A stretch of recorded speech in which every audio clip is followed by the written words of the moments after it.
Ովսաննա, օրհնյալ է նա, որ գալիս է Տիրոջ անունով, Թագավորն Իսրայելի։ Սիրելի քույրեր եւ եղբայրներ, այսօր մեր առաքելական Սուրբ եկեղեցին նշում է երկրորդ ծաղկազարդը։ Համաձայն մեր եկեղեցական ավանդության եւ Սուրբ Գրքի, Հիսուս Քրիստոս իր հարությունից հետո 40 օր շրջում է իր աշակերտների հետ եւ ուսուցանում է նրանց վարդապետությունը, վերջին անգամ նրանց ամբողջը հայտնելով, որպեսզի նրանք կարողանան քարոզել եւ տարածել Քրիստոսի ուսմունքը ամբողջ աշխարհով մեկ։ Սակայն Հիսուս Քրիստոսի համբարձումից հետո ընդամենը 10 օր հետո է, որ Սուրբ Հոգին իջնում է առաքյալների վրա, նրանք լցվում են նրա զորությամբ եւ այլևս կարողանում են բացահայտ եւ ամբողջությամբ տարածել քրիստոնեությունը, տարածել Քրիստոսի ուսմունքը ամբողջ աշխարհով մեկ։ Հարց է առաջանում, թե ինչու են իրականում առաքյալները 10 օր սպասում եւ ոչ թե համբարձման հենց հաջորդ իսկ օրը սկսում քարոզել։ Եթե հարցնենք աստվածաբաններին, շատերը կասեն, թե հոգեգալուստը պիտի լիներ Պենտեկոստեի օրը, հրեական զատկից 50 օր հետո, եւ այդպես էլ լինում է Պենտեկոստեի, հրեական Պենտեկոստեի օրը տեղի է ունենում Սուրբ Հոգու գալուստը, եւ նրանք պիտի ասեն, թե այս տոնը պիտի կապվեր Սուրբ Հարության հետ, դրա համար նրանք պիտի 10 օր ավել սպասեին, նախքան Սուրբ Հոգով լցվելը եւ քարոզելը։ Բայց մեր եկեղեցական ավանդությունը շատ մի գեղեցիկ պատկերացում է փոխանցում մեզ այս 10 օրերի հետ կապված։ Համաձայն եկեղեցու ուսմունքի հրեշտակների դասը 9 են, կան 9 տեսակի հրեշտակներ, եւ երբ Հիսուս Քրիստոս համբարձվում է երկինք, նախքան իր հոր աջ կողմը նստելը, իր գահի վրա բազմելը, նա քերովբեների վրա բազմած, ինչպես ժամանակին բազմել էր Ավանակի վրա եւ մտել էր Երուսաղեմ, այդպես էլ այժմ Հիսուս Քրիստոս քերովբեների վրա բազմած անցնում է հրեշտակների այդ 9 դասերով։ Դրա համար 9 օր է տևում, մինչեւ Հիսուս Քրիստոս հասնում է իր գահին, բազմում է իր գահին եւ ապա Սուրբ Հոգին իջնում է առաքյալների վրա։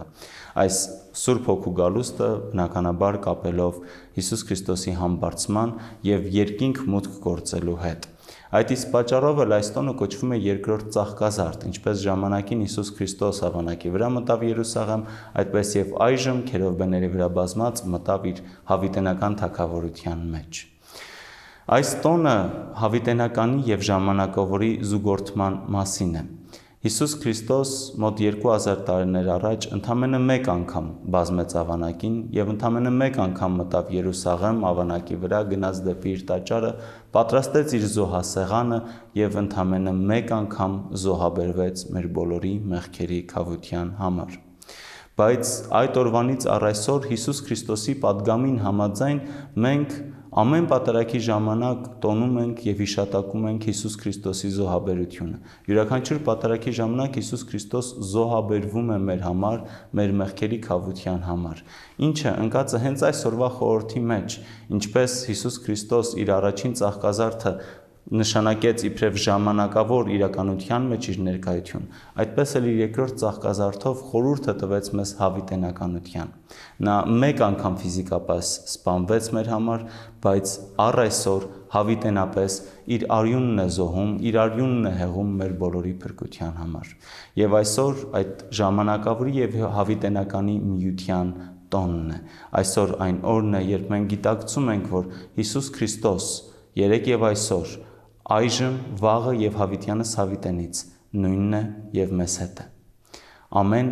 պատարագին զոհաբերվում է մեր մեղքերի քավության համար։ Ամեն օր մեզ առաջնորդում է դեպի մեր փրկություն։